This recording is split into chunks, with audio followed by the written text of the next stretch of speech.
Do you want to create some beautiful gradients with more grain than your local bakery, like these bad boys I made here? Well, you are in the right place. So the first thing to do is come to unsplash.com and find an image with colors that you like. Ah yes, I'm gonna try out this one. I think that the colors in here could be fantastic, absolutely marvelous.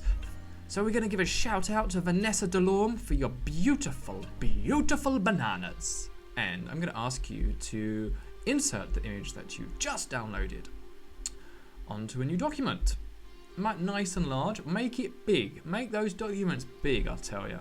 Go and find the liquify tool, get that liquify tool out.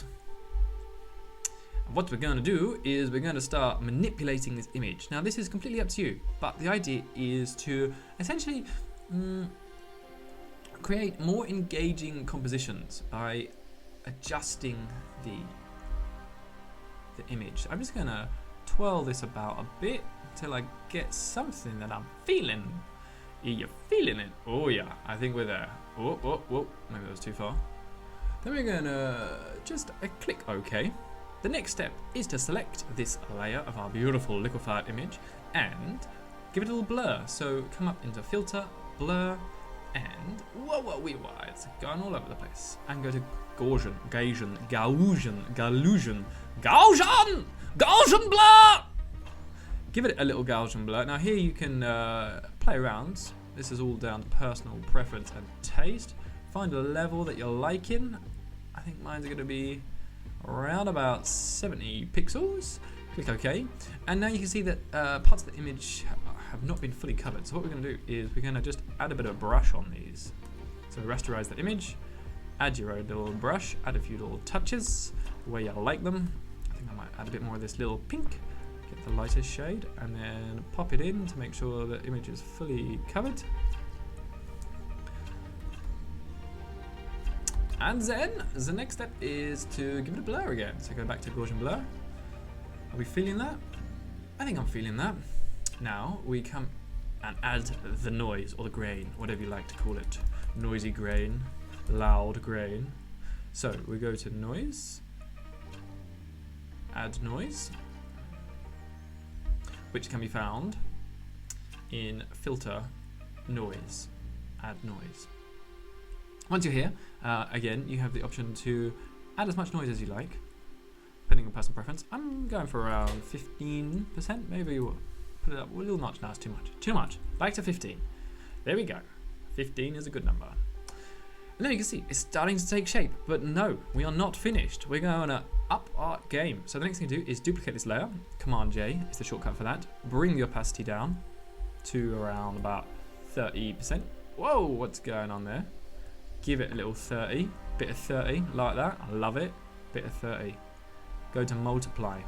So the blending mode here is multiply. I have no idea what that actually means, but what you can see is that it gives a bit more depth and darkness to the blur, to the gradient. Okay, the next step is to play around with the brightness and the contrast. So you come down to here, add a brightness contrast layer, double click on this bad boy, find your properties panel, and you can adjust the contrasts however you like. I think high contrast on this definitely works better.